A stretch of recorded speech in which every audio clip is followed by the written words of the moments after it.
Welcome back to my channel, and if you're here for the first time, and a special welcome to you. One question today: what do you do on a grey day? It's flat calm. Actually, I say that, the sun's just coming out. What do you do on a fairly grey day and it's flat calm and there's not a lot of interest in the sea? So it's a day for minimalism, isn't it? And this is a day for maybe long exposures and as little as possible in the frame. And so I'm here experimenting on the beach in Dorset near Bridport, and got the Z7 II out, and also the D300, which I have been playing around with. This amazing 17-year-old camera. It was the first DSLR that I owned. I didn't own this particular one 17 years ago, but that was 17 years ago. 2008 is when this camera was launched. And so D300 is becoming a bit of an old lady. And can it still cut the mustard? Let's find out, shall we?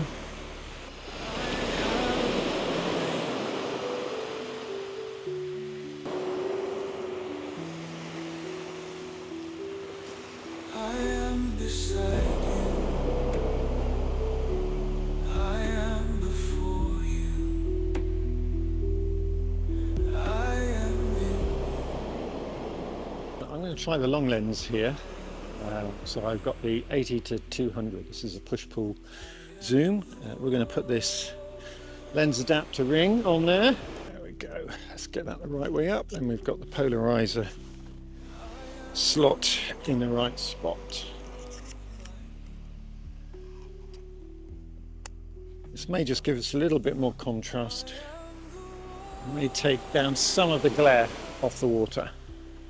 That's what I'm hoping. So I'm going to wait for the water to get just about to the top, and that way, that's when you get the nicest, the best clarity in terms of the foam from the waves.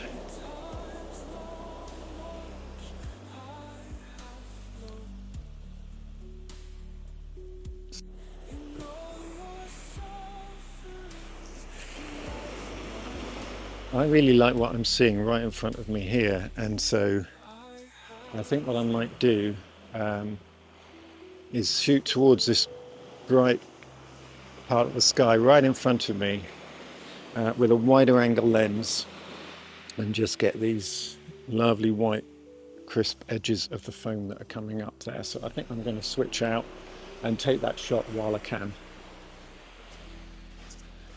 So no long exposure here at the moment. I'm just very simple polarizer, waiting for the right wave.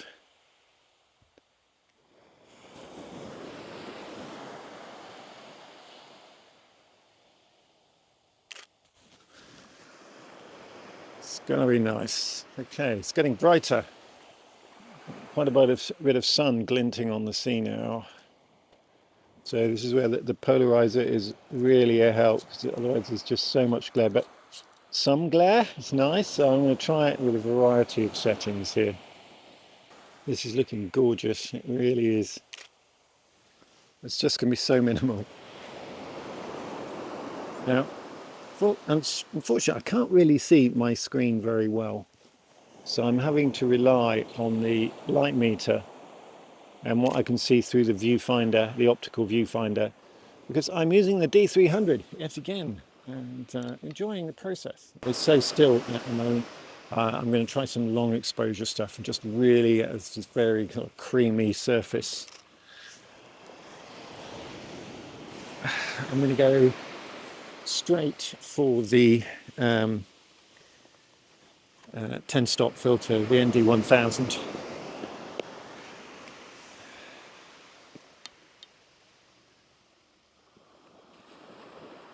Now I'm going to keep my white balance. It's manually set to cloudy. The sun is breaking through a bit, but I want a consistent white balance comparison on the ND1000 filter versus not having that filter. And I just want to see how much of a difference that makes in terms of color tint and white balance. So I've got 10 stop difference, and it's 500th of a second at the moment. So I reckon that's probably going to be something like 2 seconds. So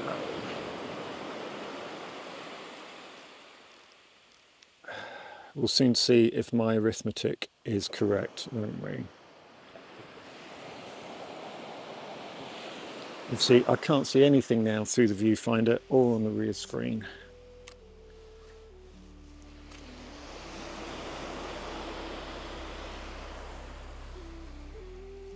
Well, the histogram is telling me that that was about right. I've really no idea. In fact, what I might do is take the ISO down further. The base ISO for this camera is 200, and but I can go down to effectively to ISO 100, which it labels as L1.0. And so I'm going to try that just so that we can go to a 5-second exposure.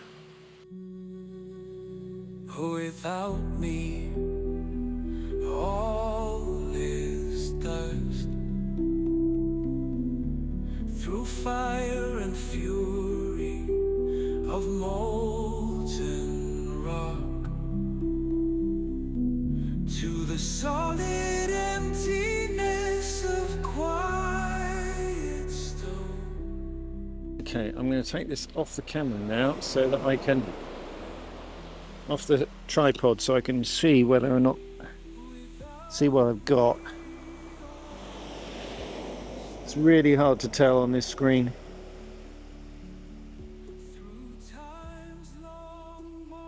I can just about see the horizon line. So what I'm going to do, I'm going to take an equivalent shot now with my Z7 II. I have remained.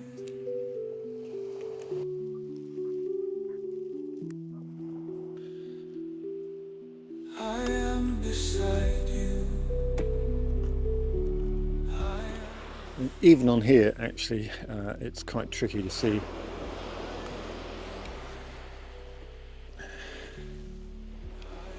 I think I prefer it fast. It's just a bit too minimal, really. It's looking nice on the viewfinder live, so I'm going to take that out.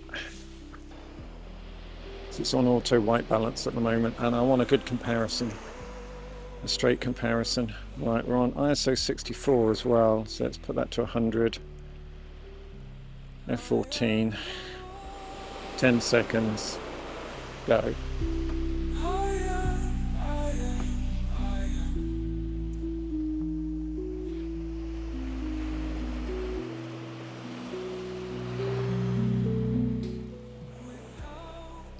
Well, that's going to be about as minimalist as it gets, really.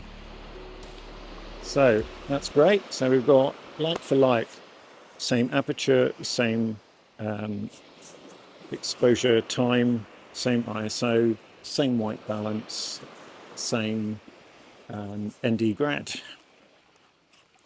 And let's do the same again, but now we're going to take this back down to 500th of a second, which I think is what we were using before. I'm really enjoying the accessibility of these filters. Really nice. And the contrast I'm getting with this polarizer is just fantastic. I'm going to end up with an awful lot of very similar shots, but each wave looks very different.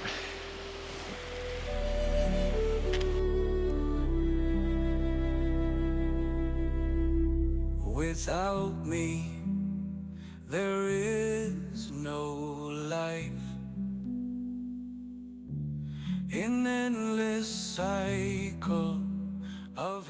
I think I've done enough on the tripod now. I'm feeling a little bit limited by the tripod, and at 200ths of a second I think we're way fast enough to be able to do this handheld. So I'm going to put the tripod away and we're just going to concentrate on some handheld shots now.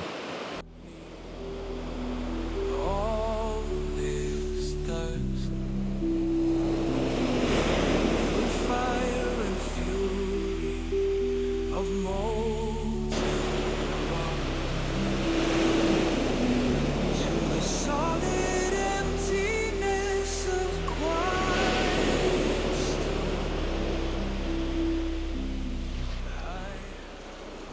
These cliffs here are notorious really for catching people out, and a lot of recent erosion going on here, and a few lucky escapes that you can see on YouTube as it happens. People who have very nearly been caught out, and I don't intend to be one of them. And life's blind wrath, I have remained.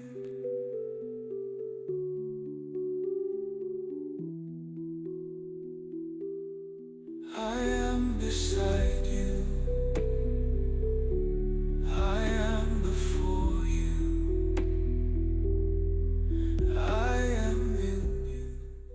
Now, there's not a lot of detail to see here, but we do have this slightly larger rock here.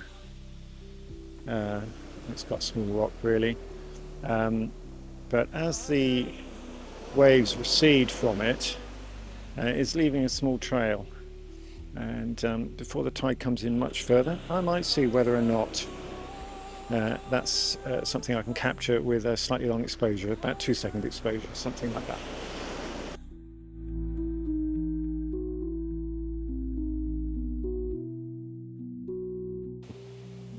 So these little boulders on the shore here are making a nice bit of foreground interest, and so every so often the sea will come up and lap around them.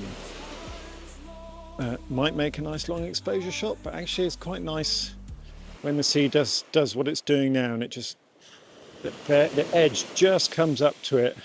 That's a bit too far, and so I've been trying to catch shots here where we've got a nice defined edge to the water, just making it up to these rocks.